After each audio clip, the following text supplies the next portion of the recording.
Bueno, quedemos entonces en que esto es una preocupación de gremios. Bruce McMaster es el presidente del Consejo Gremial. FEDesarrollo es un centro de pensamiento de investigaciones económicas, todos muy respetables, en el fondo, por supuesto, lanzando una sombra de duda sobre la cifra de productividad.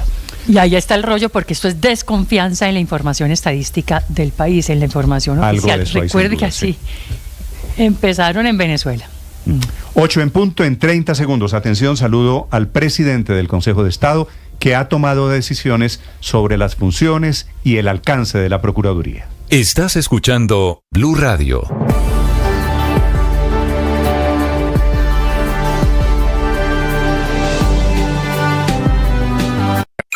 Escanea este código y suscríbete a nuestro canal de YouTube, @Blue Radio Co. Y disfruta y participa de la programación de Blue Radio. Blue Radio, le ponemos cara a la radio. Blue Radio, la alternativa. 1 millón. 1 millón. 1 millón de noticias, sueños, emociones.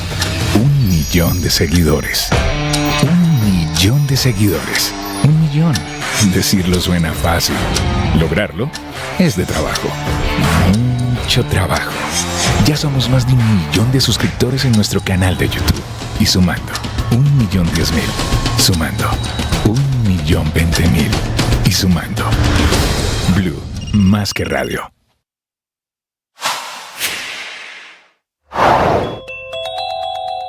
Razones personales fue el argumento que dio el magistrado y presidente del Consejo Nacional Electoral para presentar su renuncia, una renuncia sobre la que esta mañana hay todo tipo de versiones. Su nombre es César Lorduy, el único representante de Cambio Radical en ese tribunal electoral. Es uno de los magistrados que fue atacado. 8 minutos. Milton Chávez es el magistrado presidente del Consejo de Estado, que amablemente nos atiende a esta hora. Magistrado Chávez, bienvenido, buenos días. Muy buenos días, Néstor. ¿Cómo está usted? Un saludo Bien. Muy especial a su mesa de trabajo también. Gracias, doctor Chávez. Esta decisión del Consejo de Estado, a ver si la podemos entender, lo que hace es mantenerle, ratificar que la Procuraduría tiene dientes para sancionar, para suspender, por ejemplo, funcionarios públicos elegidos popularmente.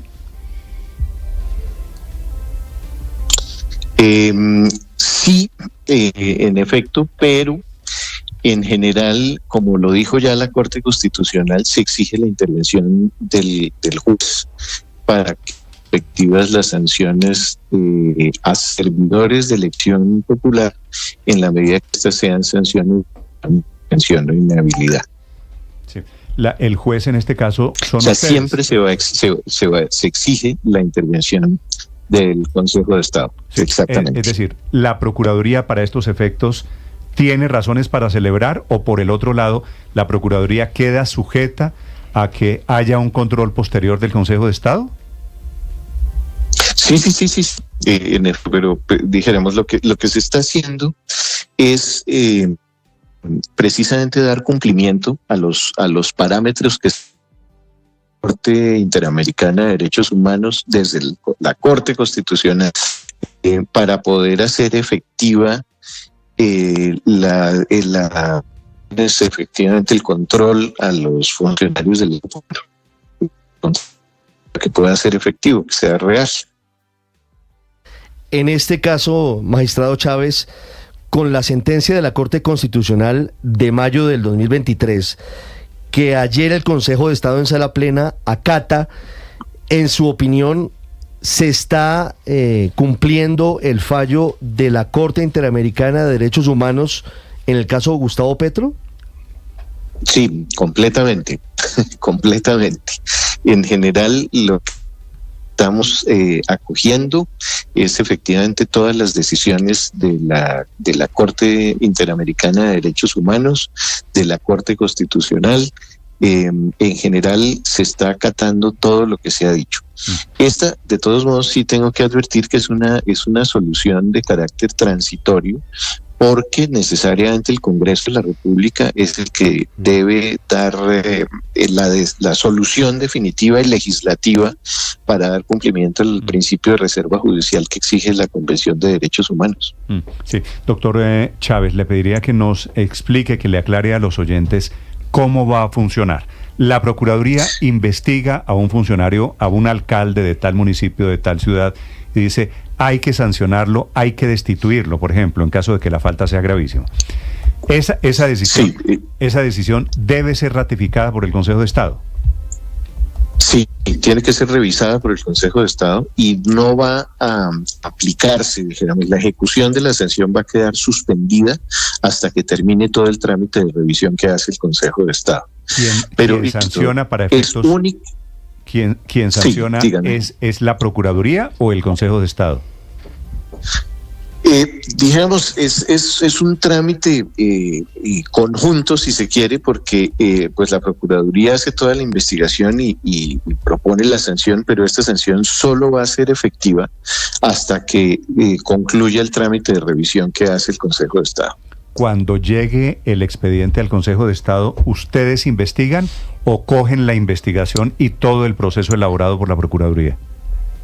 Sí, pero aquí, y así se decidió en la sentencia, la decisión que se tomó ayer, que el examen que se hace aquí en el Consejo de Estado va a ser un examen integral sobre toda la legalidad, la convencionalidad y la constitucionalidad de la actuación de la Procuraduría. Y en esa medida, pues, o se confirma la decisión o no se sanciona al elegido popularmente, al servidor elegido popularmente. Sí, en este caso, a partir de ahora, magistrado Chávez, ¿pasamos a tener procesos de 4 instancias o de cuántas en general? Porque si hacemos la cuenta, tendríamos 2 instancias en la Procuraduría y serían otras 2 instancias en el Consejo de Estado. Sí, pero recuerde usted que la Corte Constitucional expresamente declaró exequible condicionadamente la ley 2094 bajo el presupuesto de que la Procuraduría no cumple funciones judiciales, ¿no? Entonces, el principio de reserva judicial se está cumpliendo es en el Consejo de Estado y las 2 instancias se cumplirán es en el Consejo de Estado. Se lo entiendo, sí. pero en la práctica ¿no termina todo esto dilatando los procesos disciplinarios? Entiendo que en la práctica usted no puede decir que las decisiones de la Procuraduría sean instancias judiciales, pero si lo vamos a ver son 4 tiempos que tendrá que surtir un proceso. Si son 4 tiempos, ¿no termina yendo esta adecuación de las normas colombianas en detrimento de la efectividad de la administración de justicia? ¿O al menos de saber si alguien cometió una falta disciplinaria?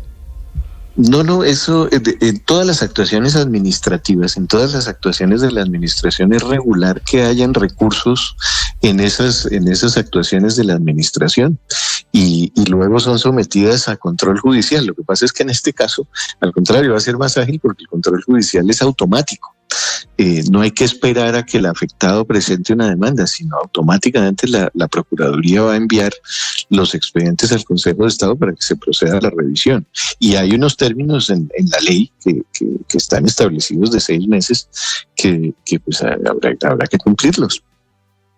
Sí, magistrado, quisiera preguntarle si esto es retroactivo, pensando en los casos por los que el presidente Petro se ha quejado en decisiones de la Procuraduría. Por ejemplo, el del exalcalde de Medellín, Daniel Quintero, que fue sancionado 6 meses por participar en política con suspensión e inhabilidad del cargo, o el senador del Pacto Histórico, Alex Flores, o el exalcalde de Cartagena, William Dow. ¿Cómo va a funcionar esta decisión del Consejo de Estado pensando en esas decisiones que en el pasado adoptó la Procuraduría? Sí, no me refiero a casos particulares, pero mire, en general, ya las decisiones que se tomaron y fueron objeto de control judicial ya quedan así, ya esas se surtieron. Esta decisión tiene efectos a partir de la fecha que se tomó ayer y va a afectar pues lo que tenemos pendiente, porque ya hay algunas decisiones que tomó la Procuraduría que estaban pendientes de esta decisión para precisar el trámite que se les iba a dar. Sí, magistrado, le hago ese trámite se sigue. Ok, no es retroactivo. Una pregunta final. María Camila le menciona al presidente Petro que efectivamente ha sido en este tema muy protagonista, muy vocal. Este ha sido un caballito de batalla. ¿Usted cree que el presidente Petro está satisfecho, está en modo celebración después de la decisión del Consejo de Estado? Uy, eso sí tiene que preguntarle al presidente Petro. Pero es que quiero entender si al final de cuentas, como las decisiones de la Procuraduría sobre este tema van a tener que pasar por el Consejo de Estado, si esta es básicamente acoger la tesis del presidente Petro. Mire, nosotros estamos acogiendo la tesis de la Corte Interamericana de Derechos Humanos y de la Corte Constitucional Colombiana. Nosotros estamos acatando lo que ya se ha dicho, obviamente porque ese es el ordenamiento jurídico colombiano. No estamos en rebeldía con la Corte Interamericana de Derechos Humanos, sino por el contrario, integrando en la Convención Interamericana de Derechos Humanos, porque eso es bloque de constitucionalidad con la Constitución Política y con las demás normas del país.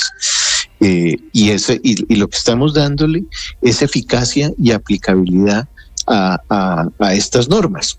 Eso es lo que se pretende con esta decisión, que haya certeza de cómo es que se va a lograr, pero es conforme a las decisiones, conforme a la Convención Interamericana de Derechos Humanos y conforme a la Constitución Política y las decisiones de la Corte. A mí me parece que todos, la Procuradora y el presidente, tienen un poquito para celebrar, pero lo digo yo, no quiero ponerlo en boca suya. Magistrado Chávez, gracias por acompañarnos esta mañana. A usted muchas gracias, Néstor. Muy amable, gracias. Es el presidente del Consejo de Estado. En un minuto hay noticia de última hora.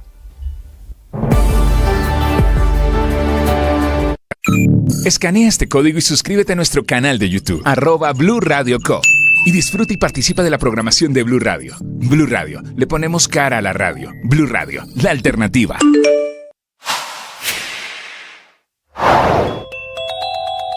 El presidente Petro puso un larguísimo mensaje, tal vez el más largo para defender a su ministro, más de 3.800 caracteres, más de 660 palabras, 12 larguísimos párrafos.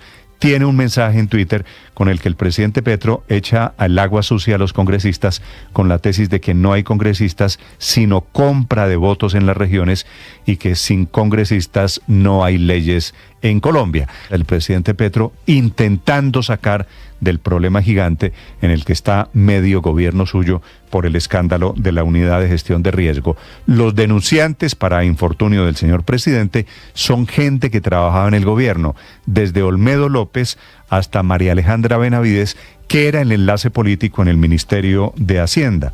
El presidente Petro tendrá que esforzarse un poquito más porque está a punto de ir a la cárcel quien era su consejera para las regiones, una de las mujeres más poderosas en la Casa de Nariño hasta hace apenas 6 meses.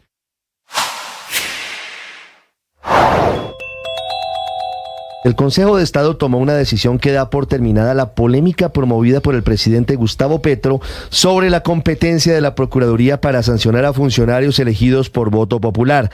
Luego de más de un año de incertidumbre, la Sala Plena del Contencioso Administrativo decidió acatar una sentencia de la Corte Constitucional del año pasado, que obliga a los magistrados del Consejo de Estado a practicar una revisión automática de sanciones como la suspensión o la destitución de su cargo o inhabilidad para el ejercicio de cargos públicos contra funcionarios elegidos por voto popular. En la práctica, el fallo de la Corte, acogido por el Consejo de Estado, mantiene las facultades de la Procuraduría para destituir e inhabilitar a funcionarios elegidos por voto popular y sus derechos políticos, con la aclaración de que esas sanciones no entrarán en vigencia hasta que el contencioso administrativo efectúe una revisión automática de esas decisiones.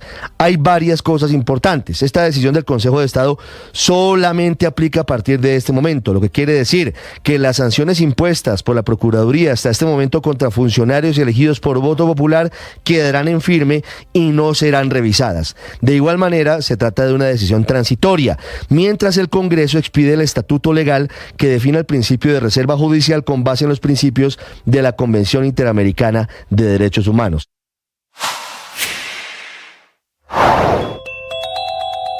La Fiscalía solicita la imposición de medida de aseguramiento consistente en detención preventiva carcelaria. La Fiscalía solicitó formalmente que Sandra Ortiz sea enviada a prisión, presuntamente por los delitos de lavado de activos y tráfico de influencias. Durante la audiencia, la Fiscalía reveló videos de cámaras de seguridad de Palacio, chats y los testimonios de Olmedo López y Sneider Pinilla que dan cuenta que la exfuncionaria del gobierno Petro tenía conocimiento de los movimientos de dinero al expresidente del Senado Iván Am.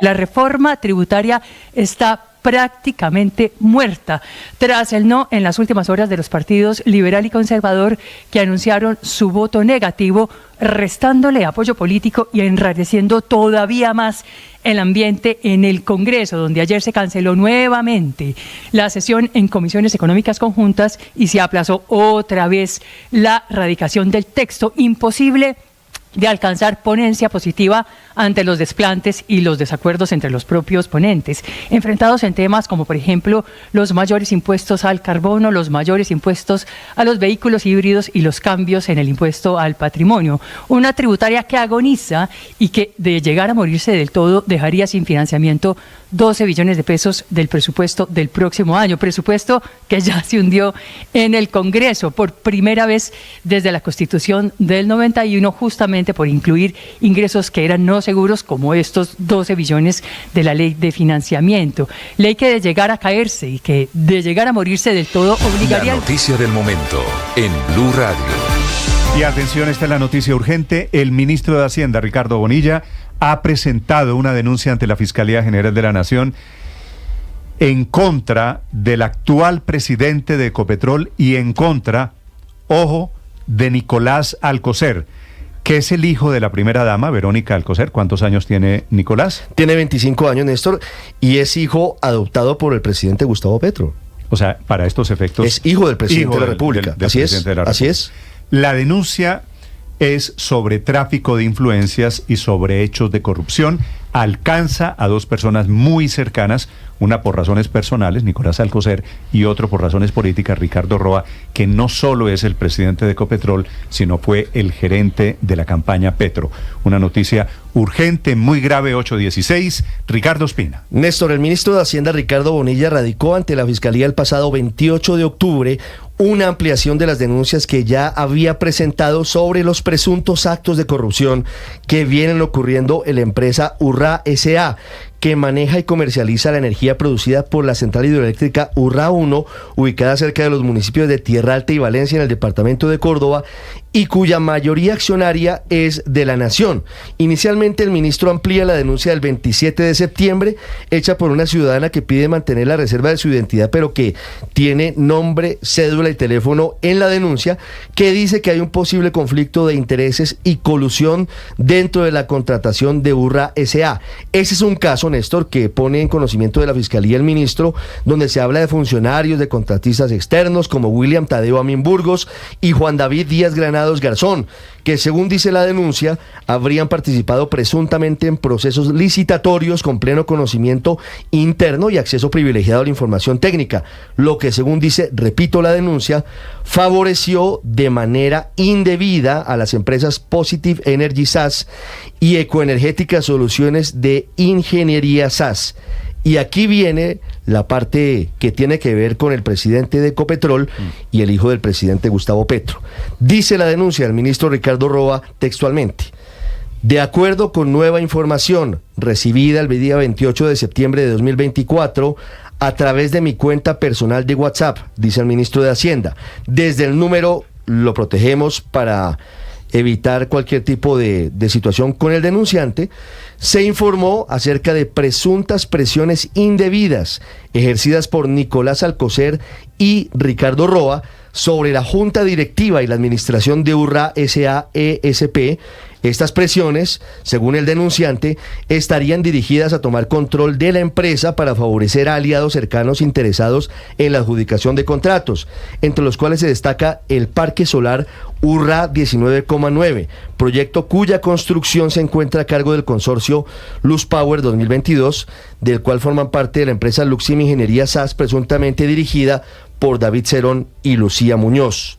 Según lo indicado en la denuncia, Néstor, el Parque Solar Urra 19,9 presenta un retraso de 2 años y medio en su construcción, lo que ha generado diversas controversias, incluso legales. Pero querían, en este punto de la historia, Ricardo, discúlpeme, lo interrumpo, ¿querían beneficiar a quién? Querían beneficiar supuestamente a David Cerón y a Lucía Muñoz, que son los encargados del consorcio Luz Power 2022, pero que están construyendo el parque solar, que ha tenido muchos retrasos. Ellos son los encargados del consorcio, pero ¿quién está detrás de ese parque? ¿Cuál es el empresario, quiero decir? Bueno, ahí está la pregunta, pero digamos, ellos son las personas que han estado influenciando directamente. Es que ya el doctor Roa ha sido relacionado con una persona que tiene intereses en ese mundo de la energía, para quien trabajó en un proyecto en Centroamérica. Sí, se ha hablado de William Vélez. En este caso, la conexión no es tan clara. Ya le voy a decir qué nos comenta el doctor Ricardo Roa. Según lo indicado en esta denuncia, el parque solar Urrá 19,9 presenta un retraso, como le decía, de 2 años y medio en su construcción, y eso ha generado muchas controversias. El denunciante afirma que David Cerón habría utilizado su relación cercana con Nicolás Alcocer para presionar a las altas esferas de Urrá S.A., empresa de servicios públicos, con el fin de obtener beneficios indebidos y la adjudicación del parque solar INTI 2. Todo esto lo estoy leyendo textual de la denuncia del ministro Ricardo Bonilla. Dichas presiones, dice la denuncia, siempre, según la denuncia, habrían derivado en amenazas dirigidas a los directivos actuales de la empresa. El ministro Bonilla, Ricardo, por ser funcionario público, tiene la obligación de trasladar las denuncias que él recibe, por supuesto, a las autoridades competentes.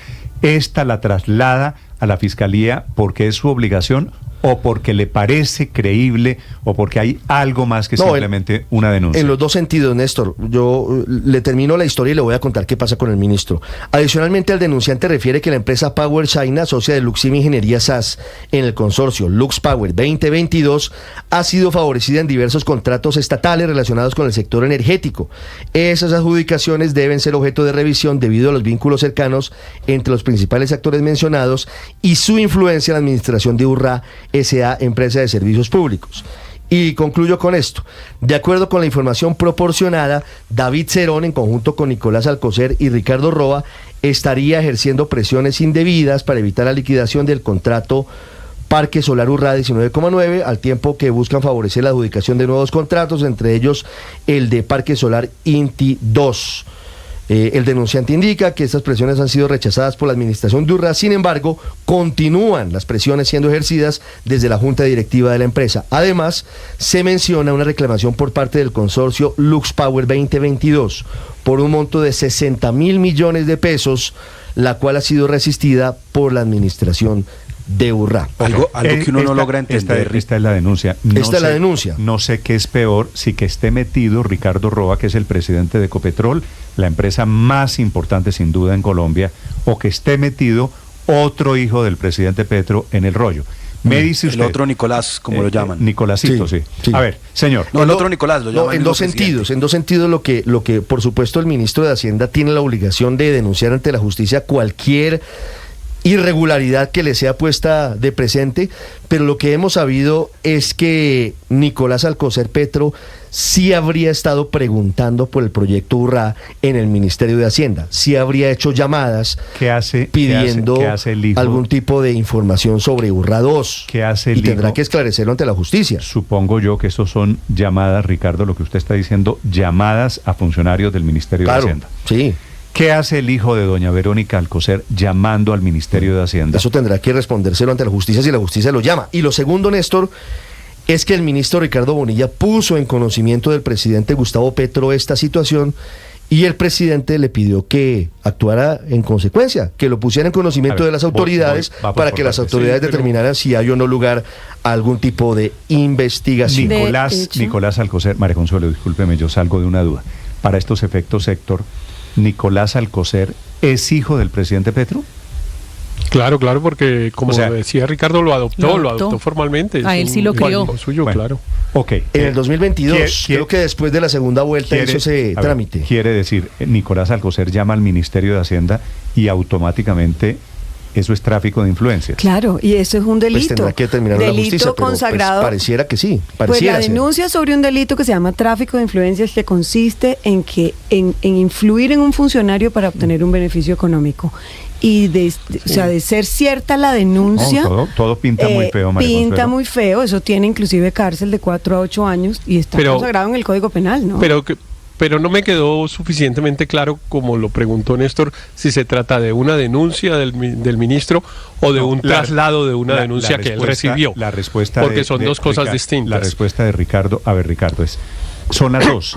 Es decir, el ministro recibió la denuncia y encuentra creíble la denuncia porque se entera que hay llamadas efectivamente en este sentido en su despacho, Héctor. Le leo el documento. Estoy interpretando bien hasta Asunto. ahí, Ricardo. Perdóneme, estoy interpretando. Sí. El ministro traslada la denuncia a la Fiscalía porque le toca. Pero además, en segundo lugar, porque tiene elementos para pensar que es una denuncia creíble. Pero además porque el ministro le contó al presidente de la República y el presidente le dijo proceda.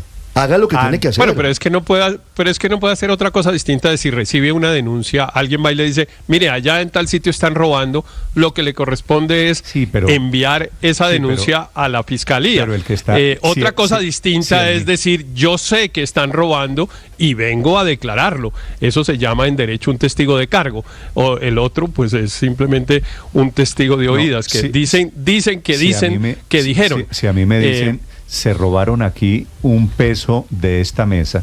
Héctor, pero ojalá tú que le estoy dando. Nicolás Alcocer llamó a funcionarios del Ministerio de Hacienda a preguntar por el proyecto. Si me dicen se robaron pero hay una pregunta peso, y eso está certificado. Pero esa es una afirmación del ministro es que lo que yo quiero decir es, no sé si el señor Nicolás Alcocer cometió o no delitos. Probablemente sobre el tema de Urrá hay ruidos relacionados, bueno, hasta ahora yo no sabía que Nicolás Alcocer, pero sí relacionados con el señor Ricardo Roa y especialmente con quien es su pareja, ¿no?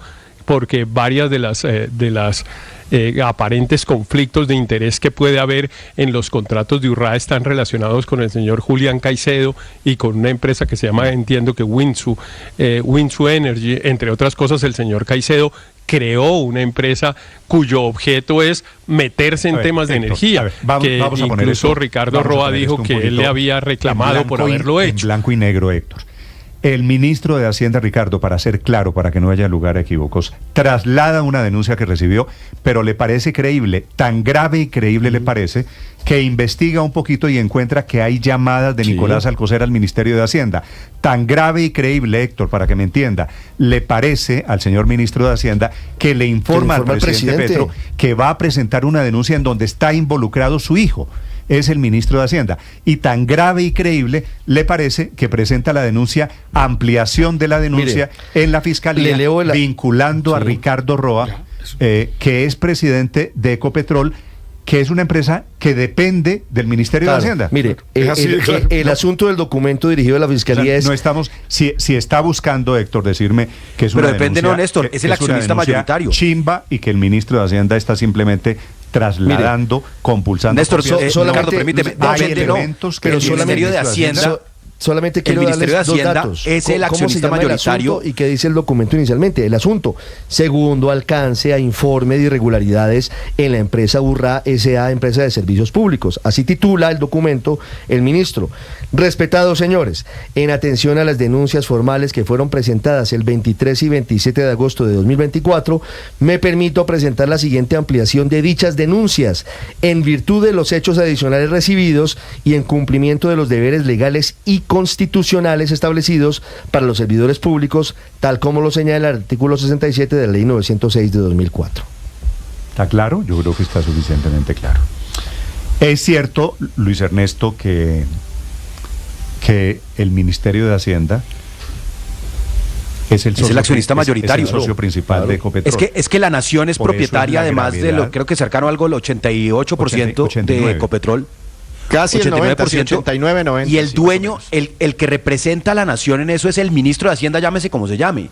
Es decir, el jefe máximo de Ricardo Roa es el ministro Ricardo Bonilla, y uno se pregunta, ¿cómo es posible? Imagínese, Néstor, cualquier colombiano puede entender esto. Yo soy el dueño de la empresa, yo soy el dueño del 90% de una empresa, y yo voy y presento una denuncia ante la Fiscalía diciendo que el gerente de mi empresa, donde yo soy el dueño de 9 de cada 10 acciones, está posiblemente incurso en un delito. Yo la verdad no entiendo cómo son conciliables esos dos mundos. ¿Cómo es posible que uno le otorgue confianza para que administre su capital, el 90% del patrimonio de la nación, a alguien que a la vez está siendo denunciado por el ministro de Hacienda. Yo la verdad ese mundo no lo entiendo.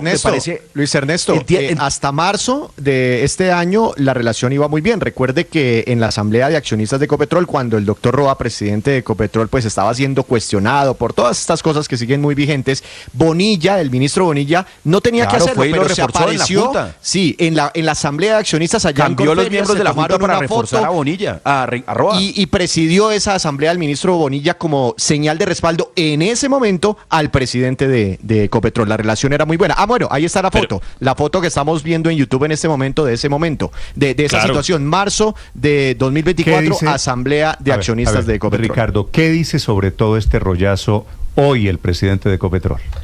El presidente de Ecopetrol, Ricardo Roa, dice lo siguiente, Néstor, hace algunos minutos, dice: desconozco en absoluto este asunto de la denuncia, averiguaré. Ni siquiera he sabido nunca quiénes son los miembros de esa junta directiva de Urrá, y menos con la administración de allá. Nunca he estado allá y menos conozco a alguien de la administración. Dice adicionalmente que ya habló con el ministro, dice que el ministro recibió un anónimo y como debe ser dio traslado a la fiscalía para que se investigue.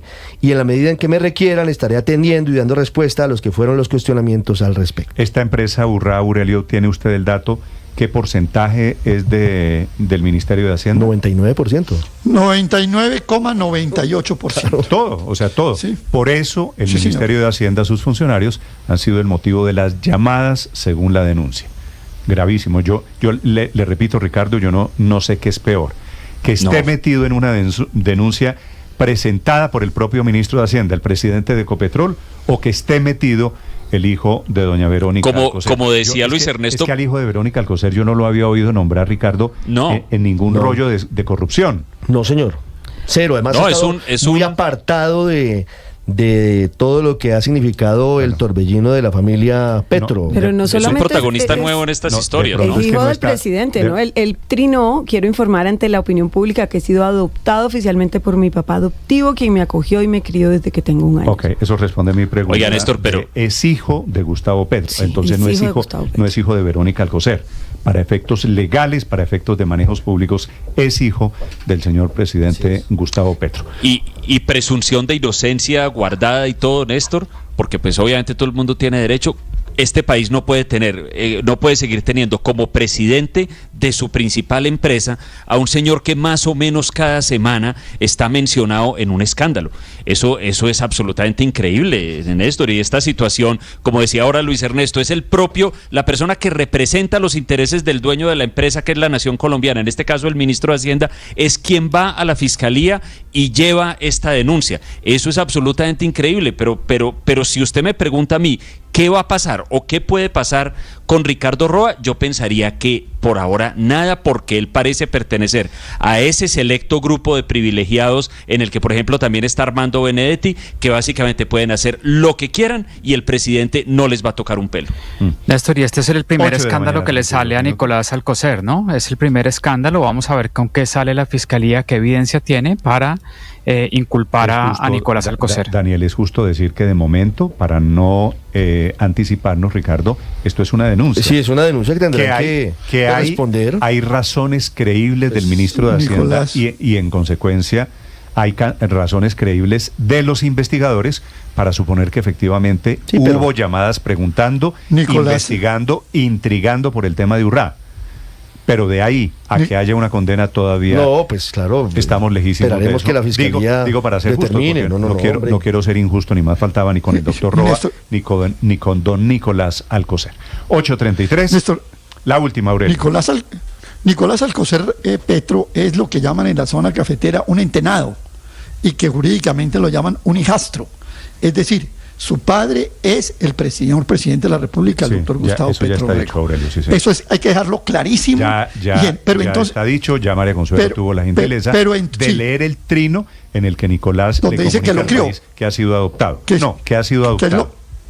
Dice, el trino dice que lo crió desde el primer año, ¿no? Pero hay algo adicional, es cuál es la conexión entre Nicolás Alcocer Petro y Ricardo Roa.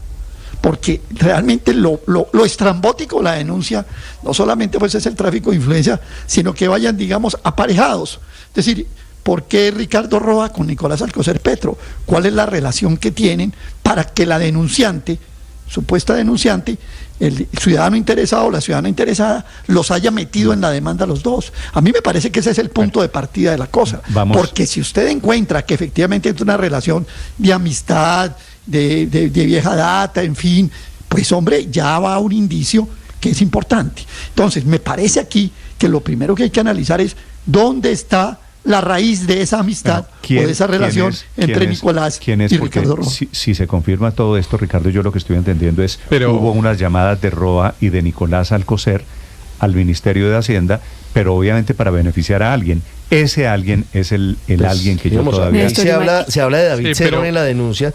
Le pregunté a Ricardo Roa si conocía y tenía contacto habitual con Nicolás Alcocer y me responde, no señor, nada habitual, en un par de ocasiones lo he visto allá en alguno de los salones de Palacio. Imagínense el ambiente que tiene que haber en Palacio en este momento con esta nueva noticia. 8:35 a.m. Pero perdóneme en esto, usted no es que esté tratando de decir que la denuncia es chimba como usted lo insinuó hace un momentico, sino que es que a mí no me cabe en la cabeza que el ministro de Hacienda esté afirmando que esas cosas ocurrieron y el señor Roa siga en su cargo y el propio ministro siga en el suyo, porque es que una cosa es ser un testigo de cargo y otra cosa es decir, a mí me dijeron que esta cosa había pasado. Es que un testigo de cargo es el que va y lleva la denuncia y dice, yo digo que este señor se robó una plata, y que eso lo esté diciendo, si es así, el ministro de Hacienda en contra del hijo del presidente de la República y del hijo de la empresa más grande de Colombia, pues a mí me parece escandaloso. No es que quiera minimizar la denuncia, sino que no me cabe en la cabeza el otro escenario. El otro escenario me parece de tal tamaño el escándalo que no me cabe en la cabeza. Pero miren, Néstor, más allá que eso, yo sí creo que en relación con el tema de Urrá, ya que pues se develó esta denuncia del ministro Bonilla, y más allá de si él es o no testigo de cargo, ahí sí hay mucho ruido, pero hay mucho ruido relacionado con personas muy cercanas al presidente de la República. Yo entiendo que hay una persona que se llama Santiago Vargas, que es el mayor financiador de la Colombia, del partido de la Colombia Humana, y que ahí hay algún grado de relación, insisto, con el señor Julián Caicedo. Entonces, independientemente de si la denuncia del ministro Bonilla es un traslado de una cosa que le dijeron a él o es una denuncia que él está poniendo, yo sí creo que la Fiscalía está en mora de investigar unos hechos en los cuales hay unas personas relacionadas con el asunto, muy cercanas al presidente de la República. Le digo, se llama el señor Santiago Vargas, es la persona que más le ha dado plata a un partido que se llama Colombia Humana, que lo fundó el presidente Petro, a Danilo Romero, y es uno de los grandes contratistas de la empresa Urrá. En esto usted tiene razón. ¿Usted se acuerda cómo comenzó el rollo de los camiones en la unidad de gestión de riesgo? Unos camiones que compraron para La Guajira que no se servían y se comenzó a estirar la pita, ¿no es verdad? Como una madeja que va saliendo. Y la pita comienza a estirarse y terminan ya unos señores presos, unos congresistas vinculados, una consejera en líos judiciales. No, en ese no está el otro. No, en este caso volvemos a llegar a Nicolás, pero me quedo pensando. Aquí me parece, Paola, que estamos arrancando, este es apenas, Ricardo, el comienzo de un naciente escándalo que va a ser seguramente mucho más grave, porque comienzan a aparecer nombres, intereses, platas y figuras públicas de por medio. Pero si al primer Nicolásito, es decir, al hijo biológico, no lo crió, ahora este segundo Nicolásito, el hijo adoptivo, pues ¿qué podrá decir el presidente? Menos lo creo. No, es que Nicolás dice en el trino, en el que informa que el presidente lo adoptó, dice que el presidente lo crió desde que tenía 1 año de nacido. Así que aquí a este lo adoptó y lo crió. 8:38 en Mañanas Blue. Estás escuchando Blue Radio. Escanea este código y suscríbete a nuestro canal de YouTube, @Blue Radio Co. Y disfruta y participa de la programación de Blue Radio. Blue Radio, le ponemos cara a la radio. Blue Radio, la alternativa.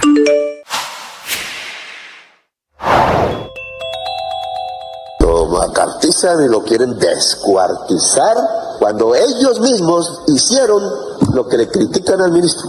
En una defensa que al final terminó siendo una confesión, el presidente Gustavo Petro respaldó al ministro Ricardo Bonilla en medio del escándalo de la Unidad Nacional de Gestión del Riesgo. Por este caso, la Corte Suprema de Justicia citó a declarar de manera juramentada al presidente de la República. Durante décadas han sacado centenares de miles de millones de pesos del erario para comprar congresistas que yo conocí. Yo hice la denuncia mostrando nombres de centenares con sus códigos secretos que guardaban escondidos en el computador de Palacio en el gobierno de Andrés Pastrana, siendo ministro de Hacienda Juan Manuel Santos. Esto luego de que el ministro de Hacienda, Ricardo Bonilla, se defendiera de las acusaciones de su ex consejera Alejandra Benavides. Eso significa que voy a asumir la defensa y que lo que se está diciendo tiene mucho de especulación en términos de que aquí no hay cupos indicativos ni compra de congresistas. Precisamente la defensa de Benavides, estamos hablando del abogado Jaime López, le solicitó a las autoridades que refuercen la seguridad de la exfuncionaria y su familia. Hacemos un llamado a que se respeten las garantías judiciales y derechos procesales y fundamentales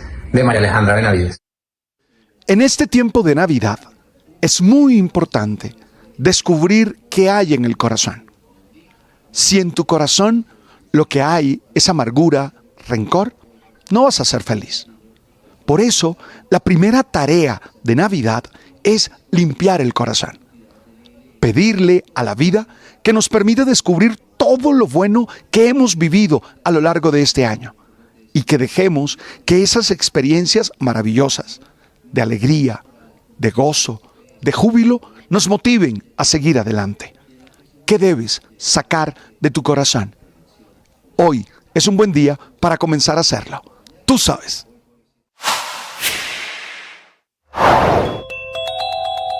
Terminó la amenaza de guerra y de crisis en Corea del Sur, en donde el presidente Yoon Suk Yeol decretó la ley marcial, que es una figura de estado de guerra o estado de conmoción interior en Colombia, lo más parecido a nosotros a la restricción de todas las libertades, suspendía todos los derechos fundamentales para los coreanos.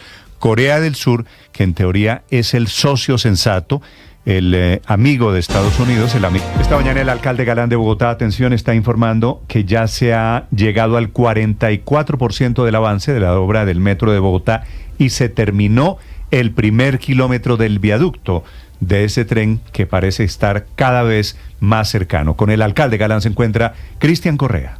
Néstor, buenos días. Y hasta ahora estamos desde un costado del Parque Gibraltar, donde está ubicada la primera estación del metro de Bogotá, de esta primera línea. Está con nosotros el alcalde mayor, Carlos Fernando Galán.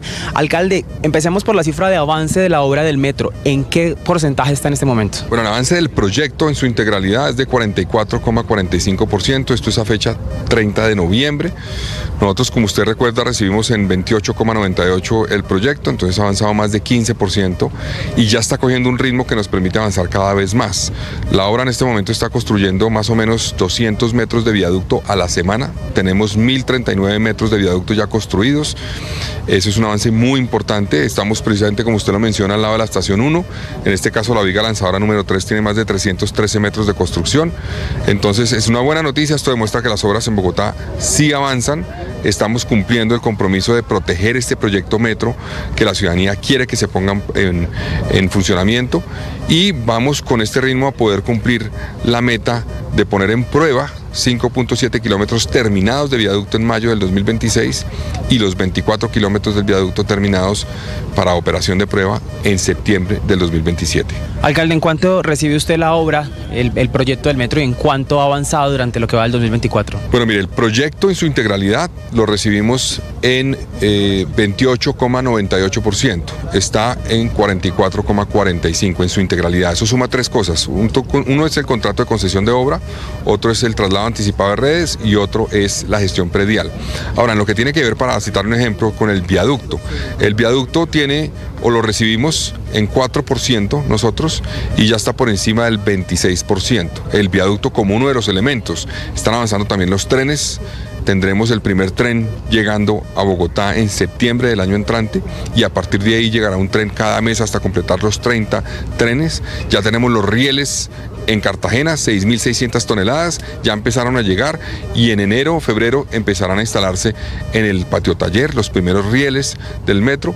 Entonces la obra ha avanzado, está avanzando y vamos a mantener ese ritmo que es más o menos de 2% mensual para poder cumplir la meta de entregarlo en operación de prueba para que el próximo alcalde lo ponga en operación comercial en el primer trimestre del 2028. Una última pregunta, alcalde. La gente tiene dudas sobre el costo del servicio. ¿Va a ir de la mano con el sistema de transporte masivo como Transmilenio o va a tener un valor diferente? No, vamos a unificar el valor para que la ciudadanía se pueda mover entre el sistema Transmilenio y el sistema Metro sin tener que pagar adicional. Néstor, mire, aquí estaba entonces el alcalde Carlos Fernando Galán informando sobre el avance de la obra del sistema Metro, este sistema de transporte que es la obra de infraestructura más importante del país en este momento y que, como lo decía, se espera que entre en funcionamiento comercial a partir del año 2028. Cristian, gracias. Ese metro comienza, la verdad, a tomar cara, se ven bien las imágenes que estamos viendo en este momento.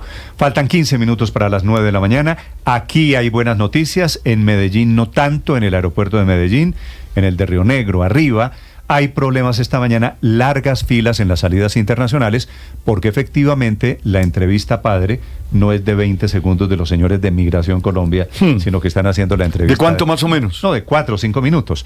Me escribe Multiplique eso para que vea cuánto le da. Me escribe la gente de Migración Colombia, porque yo dije que le van a preguntar a usted por los cachumbos. Sí. Y me dice, pues que no es los cachumbos, pero que haciendo preguntas, por ejemplo, hubieran podido evitar el ingreso de pederastas en Colombia. Con toda seguridad, pero mire, el problema es, antes lo estaban haciendo mal y ahora lo van a hacer bien. ¿Cuál es el mensaje que hay allí? Yo preferiría que siempre hicieran las preguntas que tienen que hacer y que trataran de salvaguardar el territorio colombiano de malas entradas pues de seres humanos. Hoy lo están haciendo un poquito por las peticiones de carácter sindical. En Medellín, a esta hora, y es la noticia, las filas son realmente largas, hay problemas en este momento. Desde Medellín, Alfonso Cárcamo. Así es, nos encontramos en el José María Córdoba de Río Negro, justamente en la zona de salidas internacionales. Aquí la situación no pinta nada bien, porque a medida que pasan las horas se van represando los viajes debido al proceso de migración. Desde Migración Colombia nos han explicado que eso no es un plan tortuga, que eso simplemente es el cumplimiento estricto de su labor y que por eso tienen que hacer las entrevistas con mucho tiempo, no dejar pasar a nadie como si nada, entonces eso también ralentiza, pero es una forma de protesta, según lo que nos han dicho aquí desde Migración. Hay gente que está esperando hasta 2 horas, hora y media, que salgan los vuelos de sus familiares aquí de este lado de la puerta. Señor, ¿cómo está? Bienvenido a Blue Radio. ¿Cuál es su situación? ¿Cuál es su nombre? Mi nombre es Juan Carlos Valencia. ¿Qué ha pasado con su hija? Me dice que tiene su hija allá adentro, que está esperando salir. Sí, señor, estamos esperando desde las 6:30 que haga el proceso de migración y la verdad es que está demasiado lento. ¿Qué piden a Migración ante este panorama, que se solucione rápidamente? Sí, deben de buscarle una solución pronta porque estamos en una temporada alta donde mucha gente está viajando, entonces se complican mucho los vuelos. ¿Usted tiene pensado viajar en esos días? ¿Ante eso se desmotiva de pronto un poco? Sí, no, por ahora no tengo programado viajar, pero sí preocupado por la situación de la hija en este momento. Muchas gracias. Esta es la situación de algunos usuarios aquí en el José María Córdoba de Río Negro. Nosotros hemos hablado más temprano con Migración Colombia y nos indican que en el momento aquí en el José María hay 9 funcionarios trabajando. Es decir, esos son con los turnos partidos. Antes habían 15. Se ha reducido y se ha ido reduciendo año tras año este número de usuarios. Aseguran que diariamente atienden 6.000 pasajeros aproximadamente, lo que significa más o menos unos 60 vuelos diarios y que no dan abasto con tanta carga laboral, y obviamente también están pidiendo que se les suba el salario a esos funcionarios. Esa es la situación desde el aeropuerto José María Córdoba. Nosotros seguiremos muy atentos a lo que pase con Migración, a lo que pase con los pasajeros afectados a esta hora aquí en el oriente del departamento de Antioquia. Estás escuchando Blue Radio. Escanea este código y suscríbete a nuestro canal de YouTube, @Blue Radio Co. Y disfruta y participa de la programación de Blue Radio. Blue Radio, le ponemos cara a la radio. Blue Radio, la alternativa. Gracias a ustedes. Nuevamente Mañanas Blue con Néstor Morales es el programa hablado más escuchado y visto de las mañanas en Colombia. Les vamos a contar noticias de Colombia y el mundo. Bienvenidos, esta mañana hay alerta. 1 millón de gracias por estar cerca. Blue, más que radio. Está despegando el plan Tortuga que va a afectar la operación aérea en el país. En la práctica, un paro porque desde ayer a las 6 de la tarde el Sindicato de Empleados de Migración Colombia se declaró en protesta, lo que podría significar problemas en la operación aérea en el mes de diciembre y en Año Nuevo. Esta es una protesta indefinida. La Unión Sindical de Empleados de Migración Colombia y el Ministerio de Relaciones Exteriores, UNASEMIC, y la Organización Sindical de Empleados de Migración Colombia, OSEMCO, son las encargadas de la protesta porque le hacen 4 reclamos al gobierno nacional. Exigen una nivelación y mejora salarial para los trabajadores de migración. Exigen la ampliación de la planta de empleados porque los que hoy están no dan abasto y tienen una sobrecarga laboral. Nos encontramos en la Contraloría General de la Nación en Bogotá y precisamente hoy el Contralor Carlos Hernán Rodríguez Becerra va a presentar los resultados de investigaciones y alertas en temas importantes como la salud, la energía, la infraestructura, el presupuesto, la educación y en general todos los resultados más relevantes del órgano de control. Y tengo en este momento a Alexandra Cárdenas, ella es la jefe de Unidad Anticorrupción. Alexandra, usted nos va a contar sobre ese proceso que ha sido el fallo más cuantioso en esta administración. Bienvenida, buenos días. Muy buenos días a toda la audiencia de Blue Radio. Sí, como no, este es hasta el momento el fallo más grande que ha emitido esta administración. Fue un fallo por la suma de 1.070 billones de pesos, en los cuales se demostró pérdida de recursos de Bioenergy y Ecopetrol. Ese fallo ya está indexado, incluso podemos decir que también se ha recuperado una parte de ese dinero, lo pagó las aseguradoras que estaban presentes dentro de esa investigación. Es un proceso de responsabilidad fiscal, donde se comprobó el daño patrimonial al Estado por la pérdida ya enunciada. En esa investigación se demostró que funcionarios de Bioenergy SAS y Bioenergy Zona Franca autorizaron inversiones adicionales a través de una firma filial de Ecopetrol en la cuantía ya descrita. Bueno, pues estos son algunos de los datos que el día de hoy se van a conocer en esta rendición de cuentas, porque el Contralor General además revelará que el ente de control logró alcanzar una cifra récord en el recaudo en cobro coactivo en la actual administración, y este pues es el dinero que se recupera y regresa a las arcas del Estado. Adicional a eso, el Contralor General también va a hablar de su preocupación por el impacto fiscal que puede causar la pérdida de valor de Ecopetrol ante las diferentes decisiones de su junta directiva. Muchísimas gracias entonces, Alexandra, y aquí vamos a estar muy pendientes. A ustedes, muchas gracias. Estás escuchando Blue Radio. 8 de la mañana, 51 minutos. Atención, fue asesinado un tío de Teófilo Gutiérrez, el legendario jugador de la Selección Colombia del Junior de Barranquilla, en Barranquilla, Vanessa. Néstor, sí, buenos días. Le cuento que en horas de la tarde de este pasado martes, la familia de Teófilo Gutiérrez se acercó a las instalaciones de medicina legal en medio de lo que era el 5º día de búsqueda de Johan Roncancio, uno de los tíos maternos de este legendario jugador nacido en el barrio La Chinita de Barranquilla. Cuando llegaron al sitio les indicaron que tenían un cuerpo no identificado que obedecía a un hombre con las características que ellos estaban buscando. Efectivamente, se trataba de él. Lo dramático de esta historia es que su cuerpo tenía varios impactos de bala. Sin embargo, Johan Roncancio aparentemente no tenía problemas con ninguno de sus vecinos ni con ninguna otra persona, debido a que se dedicaba a trabajar como bicitaxista en el barrio Simón Bolívar, muy cerca de La Chinita. A veces también de manera ocasional trabajaba como vigilante de barrio, que esto es un servicio de vigilancia nocturna que se presta en algunos sectores y que es pagado por la misma comunidad. Sin embargo, lo que nos comentaron sus familiares es que nunca había tenido un problema con alguien a raíz de alguna de estas dos actividades. Se espera que en el transcurso del día de hoy se entregue su cuerpo y se puedan adelantar las honras fúnebres. Ya en redes sociales ha reaccionado el jugador Gutiérrez, quien compartió en sus historias que iba a extrañar mucho a su tío Cocha, como cariñosamente le llamaban, Néstor. ¿Es el que vemos la imagen ahí, Vanessa? ¿El tío es este que aparece ahí? El que estamos viendo en estos momentos. Pero es un hombre muy joven, tío materno. Se ve mucho más joven que Teo. Mucho más joven que Teo. Era una familia numerosa.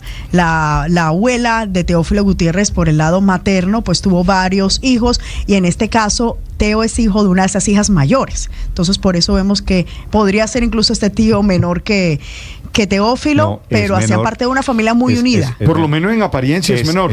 Teo tiene 39. 39. Y este muchacho debe llegar a 30 por ahí.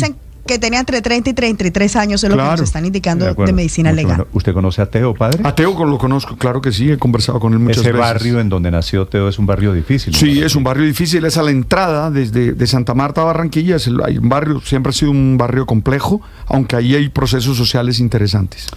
Desafortunadamente esta es la noticia, la fotografía la está poniendo el mismo Teófilo Gutiérrez sobre la muerte, el asesinato en realidad de su tío. Son las 8:54 minutos, en el gobierno están confirmando esta mañana la intención de convocar sesiones extraordinarias, así que va a ser un fin de año, las sesiones ordinarias van hasta el 16 de diciembre, esas extraordinarias intentando darle tiempo, darle oxígeno a proyectos que parecen hoy muy, muy sepultados. ¿Eso sería hasta qué hora, hasta qué tiempo más o menos? Eso, padre, va 27, 28 de diciembre. ¿Usted se imagina eso? Y usted no quiero recordarle lo que aprueban una noche del 27 ¿Usted de se diciembre. imagina? No en el gobierno Petro. En todos. Lo que ha pasado en todos los gobiernos, claro. Esas son noches que suelen ser misteriosas. 8:54 minutos. Andrés Carmona. Néstor, buenos días. Quedan 13 días para que finalicen las sesiones ordinarias del Congreso en este 2024 y en las comisiones y plenarias ya se están acumulando los proyectos de ley y reformas presentadas por el gobierno, a tal punto que los congresistas buscan trabajar a toda marcha para aprobar no solo estas iniciativas, sino el centenar de proyectos de origen parlamentario que están represados. Es ante este escenario típico de fin de año que el ministro del Interior, Juan Fernando Cristo, ya dejó claro que pedirán sesiones extraordinarias para evacuar los proyectos de ley ordinarios. Mucho trabajo, viene todavía trabajo muy intenso.